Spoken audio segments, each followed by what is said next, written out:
ಒಡವೆಗಳು ಇದರೊಳಗಡೆ ಇಟ್ಕೊಂಡಿದ್ದೆ. ಇದು ಈ ಕಡೆ ಅಂಟ್ಕೊಳ್ಳೋಕ್ಕೆ ಚಾನ್ಸ್ ಇಲ್ಲ, ಲೈಟು ಇದಾಗಿರೋದು ಅಂತ ಪಕ್ಕದ ಮನೆಯವ್ರು ಬಂದು ಹೇಳಿದ್ರು.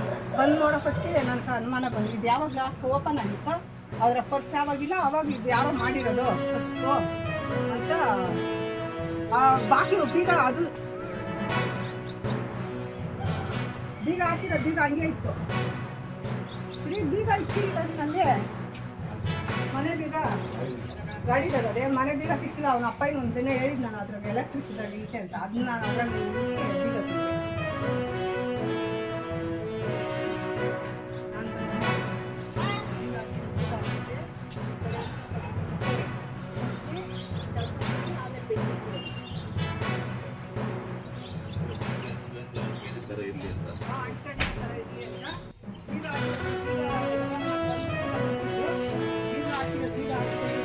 ಯಾವಾಗ ಲಾಕ್ ಓಪನ್ ಆಗಿತ್ತಲ್ಲ, ಇದು ಸಾಮಾನ್ಯವಾಗಿ ಲಾಕ್ ಓಪನ್ ಆಗಲ್ಲಪ್ಪ. ಈಗ ನನ್ನ ತಾನೆ ಕತ್ತಾಗಲ್ಲ. ನಮ್ಮ ಕಲಿಸಿ ಸ್ಕೂಲ್ಗೆ ಅವಾಗ ಖುಷಿದ್ರು ಅವನು. 1 ವರ್ಷ ಇನ್ನು 1 ವರ್ಷದಿಂದ ಮದುವೆಗೆ ಇತ್ತು. ಏನೇನು ನಾನು ಹಾಕೋತಾ ಇದ್ದೀನಿ, ಹಾಕೋಬೇಡ ಅವಲ್ಲ ಯಾಕೆ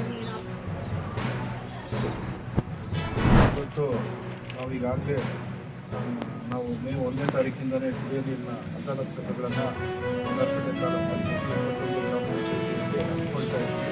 ಇವತ್ತು ಸಹ ನಾವು ಗುಂಡಳ್ಳಿ ಗ್ರಾಮ ಪಂಚಾಯತಿಯ ಪುತ್ತೂರು ಗ್ರಾಮದಲ್ಲಿ ಈ ಕುಡಿಯೋ ನೀರಿನ ಅದಾಲತ್ ಸಭೆಯನ್ನು ಹಮ್ಮಿಕೊಂಡಿದ್ದೀವಿ. ಇದು ಮುಖ್ಯ ಉದ್ದೇಶ ಇಷ್ಟೇ, ಗೌರವಾನ್ವಿತ ಜಿಲ್ಲಾಧಿಕಾರಿಗಳು, ಮಾನ್ಯ ಮುಖ್ಯ ಕಾರ್ಯನಿರ್ವಾಹಕ ಅಧಿಕಾರಿಗಳು, ಅದೇ ರೀತಿ ತಾಲೂಕು ಮಟ್ಟದಲ್ಲಿ ಗೌರವಾನ್ವಿತ ಮಾನ್ಯ ಶಾಸಕರ ನೇತೃತ್ವದಲ್ಲಿ ಈಗಾಗಲೇ ಹಲವಾರು ಟಾಸ್ಕ್ ಫೋರ್ಸ್ ಸಭೆಗಳನ್ನು ಮಾಡಿದ್ದೇವೆ.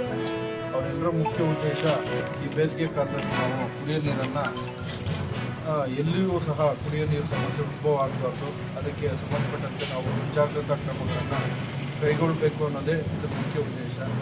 ಈ ಅದಾಲತ್ ಅಂದರೆ ಇಲ್ಲೇ ಸ್ಥಳೀಯವಾಗಿ ನೀವು ಏನು ಸಮಸ್ಯೆ ಹೇಳ್ತೀರೋ ಆ ಕುಡಿಯೋ ನೀರಿಗೆ ಸಂಬಂಧಪಟ್ಟಂಗೆ ಇಲ್ಲೇ ಸ್ಥಳದಲ್ಲೇ ಪರಿಹಾರ ಮಾಡೋದೇ ಈ ಕುಡಿಯೋ ನೀರಿನ ಅದಾಲತ್ನ ಮುಖ್ಯ ಉದ್ದೇಶ ಆಗಿರುತ್ತೆ.